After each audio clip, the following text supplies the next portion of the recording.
ഇന്ന് ബൂത്ത് പ്രസിഡന്റുമാരെയും അവിടുത്തെ മറ്റ് ആക്ടിവിസ്റ്റിനെ എല്ലാം കാണാൻ വേണ്ടിയാണ് വന്നത്. അപ്പോൾ ആ കൂട്ടത്തിൽ സ്ഫടികം ജോർജേട്ടൻ വന്ന് ഒരാവശ്യം ഉന്നയിച്ചിരുന്നു.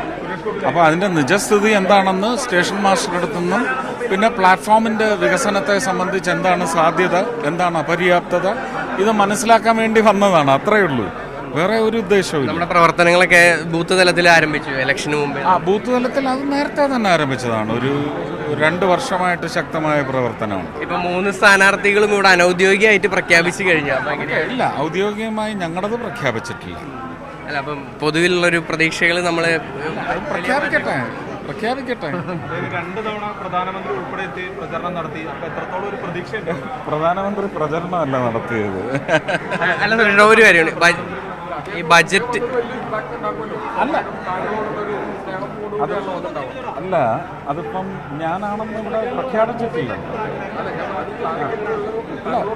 തൃശ്ശൂര് പോലെ അദ്ദേഹം പല മണ്ഡലങ്ങളിലും പോകുന്നുണ്ട്. തമിഴ്നാട്ടിൽ എത്രയോ മണ്ഡലങ്ങളിൽ പോയി അല്ലേ? അത് അദ്ദേഹത്തിൻ്റെ ഒരു രാഷ്ട്രീയ പ്രവർത്തകൻ എന്ന് പറയുന്ന കർമ്മം നിർവഹിച്ചുകൊണ്ടിരിക്കുകയാണ്. അതിന് അദ്ദേഹത്തിന് അവകാശമുണ്ട്, അത് അദ്ദേഹം ചെയ്യുന്നു, അത്രയേ ഉള്ളൂ. തൃശ്ശൂരിൽ ബിജെപിക്ക് എത്രത്തോളം സാധ്യതയുണ്ട്? അതായത് ഈ തൃശ്ശൂർ എന്നല്ല, ഇന്ത്യയിൽ എത്രത്തോളം സാധ്യതയുണ്ട്, അതിൻ്റെ ഭാഗമായിട്ട് കേരളത്തിൽ നിന്ന് എത്ര മണ്ഡലങ്ങൾ വരും, അതിനെക്കുറിച്ച് മാത്രമേ ഞങ്ങൾ നോക്കുന്നുള്ളൂ. ഇത്തവണ എന്തായാലും നമ്മൾ പിടിച്ചിരിക്കും. ആണോ?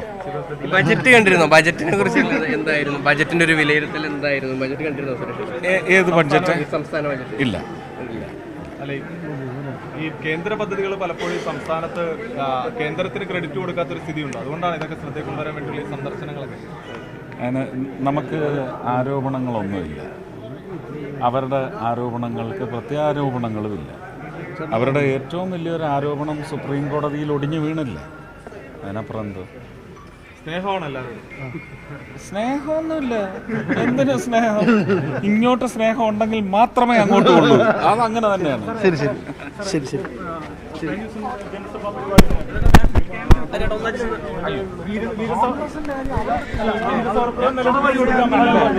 കോൺഗ്രസ്സുകാരനായിരുന്നുമില്ല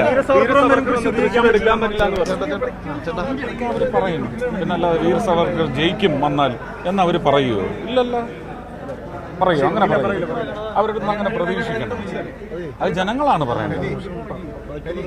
വീർ സവർക്കർ ജയിക്കുമോ തോൽക്കുമോ എന്നുള്ളത് ജനങ്ങളാണ് പറയേണ്ടത്.